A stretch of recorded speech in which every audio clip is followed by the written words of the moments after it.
келді көктемге 9 мамырда талай жылдар өткенмен қаһарман халықпыз, біз тарихта теңдесі жоқ алыппыз, біз күштіміз, күштілердің бәрінен, біз сөнбейтін күн тәрізді жарықпыз. Оқ астында зулаған, туған темен бір болып, жау алдында тұрды олар 28 мың болып.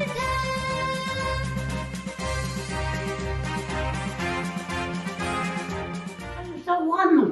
Қазір жасым 96-дамын. 45 жылы үлкен соғыс болды. Әкем соғысқа кетті.